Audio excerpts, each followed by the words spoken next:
હતા અને ઘણા ટાઈમથી કાર્યકરોને ઘણા બધા બીજેપીમાંથી કામો કરેલા છે. પછી એક સમય એવો આવ્યો કે આમ આદમી પાર્ટીમાં જોડાયો કોઈ કારણો. પછી ત્યાં જોડાયો પણ ત્યાં મને યોગ્ય એ ના લાગ્યું કે એમની સાથે રહીને કંઈ કામ કરવા જેવું કંઈ હતું નહોતું.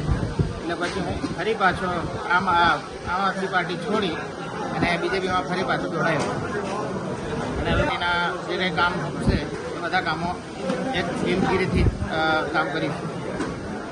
પાર્ટીમાં જોડાયા પછી જે લોભામણી લાલચ આપી અને આપણા સમાજનું આવું કરીશું તેવું કરીશું એવી રીતે અમને આમ આદમી પાર્ટીમાં અમે જોડાયા.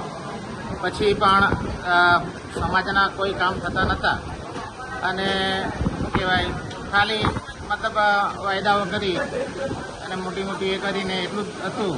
પછી એમની સાથે રહીને પછી મને એવું લાગ્યું કે આ તો ખાલી શું કહેવાય કોણીએ ગોળ લગાડવા જેવું છે. એટલે પછી મને એવું લાગ્યું એટલે મને ફાવ્યું નહીં એટલે પછી હું આમ આદમી પાર્ટી છોડી દીધી અને આજે પાછા હિતેશભાઈ રાજભાઈ અર્જુનભાઈ નીલભાઈ રાવની અધ્યક્ષતામાં હું પાછું ઘર વાપસી કરું છું. કહેવાય છે તેવી રીતે કે સવારનો ભૂલેલો સાંજે ઘરે આવે એને ભૂલેલો ના કહેવાય. એવી રીતે હું પાછો આમ